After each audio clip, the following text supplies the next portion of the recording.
చనిపోయింది 3 రోజుల క్రితం వారు చూశారు.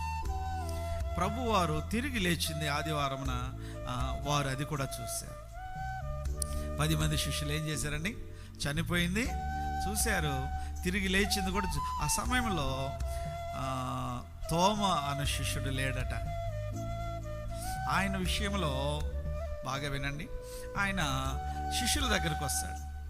శిష్యుల దగ్గరికి వచ్చినప్పుడు వాళ్ళు చాలా సంతోషంగా, తోమా నువ్వు లేకుండా పోయావు, నువ్వు లేని సమయంలో ప్రభు వారు వచ్చారు, మేము చూసాం, ప్రభు తిరిగి లేచాడు, ఆయన బ్రతుకున్నాడు, ఆయన గాయాలు మేము చూసాం, ప్రభు లేచి ఉన్నాడంటే ఆయన నమ్మడండి. ఆయన జీవితంలో ప్రభునందు ప్రియమైన వాళ్ళారా, ఆయన జీవితంలో ఆ క్షణం వరకు ప్రభు చనిపోయిన వాడే. ఆయన జీవితంలో ప్రభు చనిపోయి లేచిన వాడు కాదు.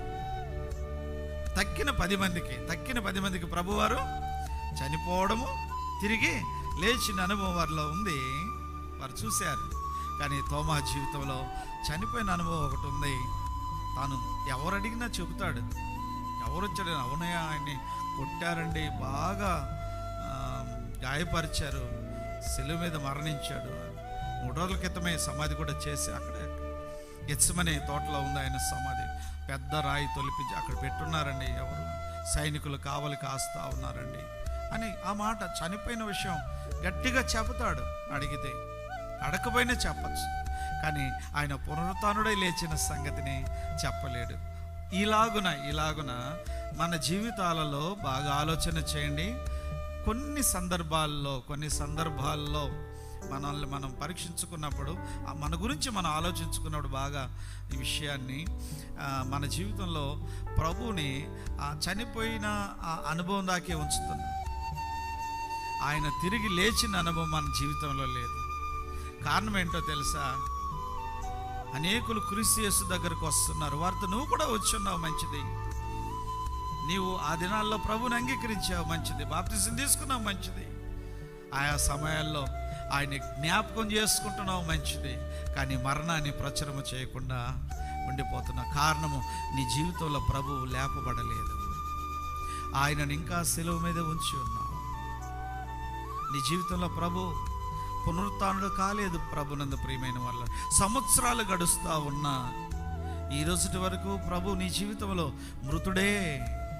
ఆయన నీ కొరకు చనిపోయిన వాడే కాదని, కానీ ఆయన నీ కొరకు తిరిగి లేచాడని సత్యము నువ్వు రుచి చూడనందున, నువ్వు ఎరుగునందున, నీ అనుభవాలకు తీసుకోనందున ఆయన ఇంకా నీ విషయంలో ఆయన మృతుడే.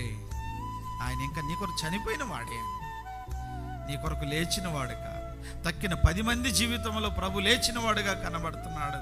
తోమాంటుడు, నేను నమ్మనంటే నమ్మను, ఎట్టి పరిస్థితుల్లో నేను ఒకవేళ నేను నమ్మాలి అంటే తప్పకుండా ఆయన నేను చూడాలి, ఆయన గాయాలలో నా వ్రేలు వేసి చూచి పరికించి ఆ మీదట ఒకవేళ నమ్మితే నమ్ముతాను, ఆ తర్వాత ఏమో చెప్పలేను అన్నట్లు.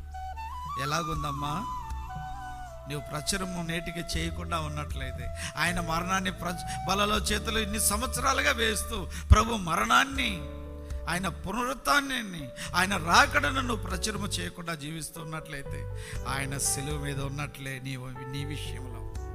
ఆయన ఇంకా లేచినవాడు కాదు, ఆయన తిరిగి వచ్చేవాడు కూడా కాదు. ఇట్టి అనుభవంలో నీవు ఉన్నట్లయితే నువ్వు ఎలాగున ప్రభు ఎదుట నిలబడగలవు, ఏ విధముగా రాకడలో ఎత్తబడగలవు, ఏ విధముగా సంఘముతో కలిసి ఆయన సన్నిధానముకు చేరగలవు. ఒక విషయం